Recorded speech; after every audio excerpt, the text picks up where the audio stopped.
Have you ever flinched, even when you knew logically you were perfectly safe? Or maybe felt your mouth start to water just by thinking about a sour lemon?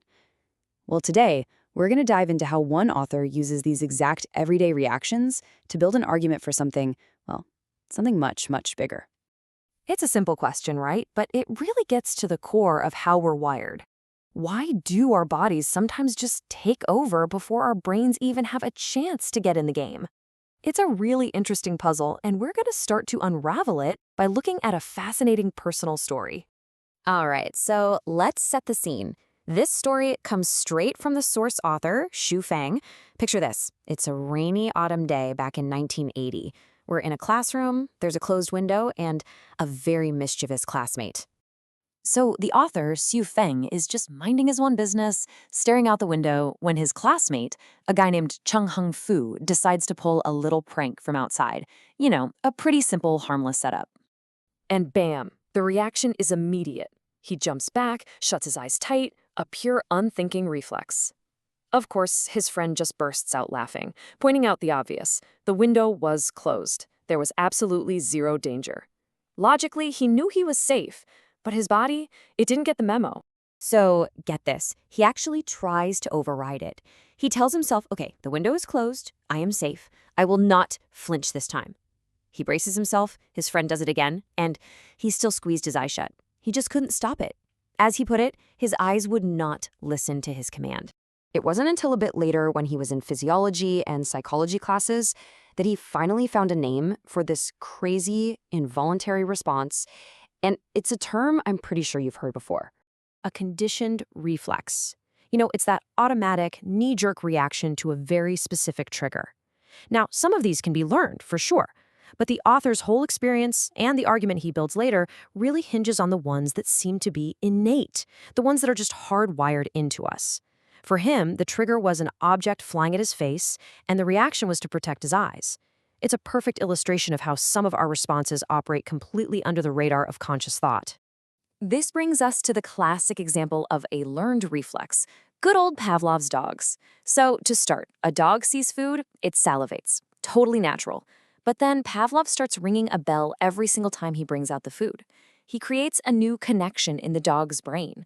And pretty soon, just the sound of the bell, no food in sight, is enough to make the dog start drooling. The bell becomes a whole new trigger. But here's the thing, this isn't just about learned responses like with Pavlov's dogs or even silly classroom pranks. The author points out that these innate, automatic reactions are absolutely everywhere. You can find them in history, all across the natural world, and right inside our own bodies. Let's check out a few more of the fascinating examples he brings up. Okay, how cool is this? He shares this amazing story from the Chinese classic Romance of Three Kingdoms. The warlord Cao Cao and his troops are on a long march, and they're desperately thirsty. So what's his solution? He just tells them there's a plum grove up ahead. The mere thought of those sour plums was enough to make their mouths water, basically tricking their bodies into feeling less thirsty. That's a conditioned reflex being used as battlefield strategy. So clever. And you see these kinds of reflexes all over nature. A caterpillar curling into a little ball when you poke it. The mimosa plant that folds up its leaves when you touch it. Even in us, your heart jumping at a sudden loud noise, or shivering when you get scared. Even a sneeze to get rid of dust. The author's point is that all of these, from plants to animals to us humans, are just different forms of the exact same thing, a fundamental, unthinking, protective mechanism. Okay, so after building this really strong case with his personal story and all of these examples from the natural world, the author makes a big pivot. He moves on from describing what a conditioned reflex is to asking a much deeper, more philosophical question. Why does it exist in the first place? And here's the logical jump he makes. He reasons that, look, if these innate, instinctual reflexes exist in something as simple as a plant or a caterpillar, they obviously couldn't have consciously created those reflexes themselves. They didn't sit down and design them. So his question is, if they didn't design it, who did? And this brings us right to the conclusion of his entire line of reasoning. For the author, the fact that this automatic mechanism is so widespread, it points to something deliberate. It's like a signature. So the innate conditioned reflex isn't just some random biological glitch. He argues it's a vital built-in system for survival. Its entire purpose is what he calls life's instinctual self-protection. It's that subconscious, instantaneous response that keeps living things safe from harm, whether that's you flinching from a baseball or a caterpillar curling up to protect its soft little body. And so, to his own question of who designed this, the author provides his answer.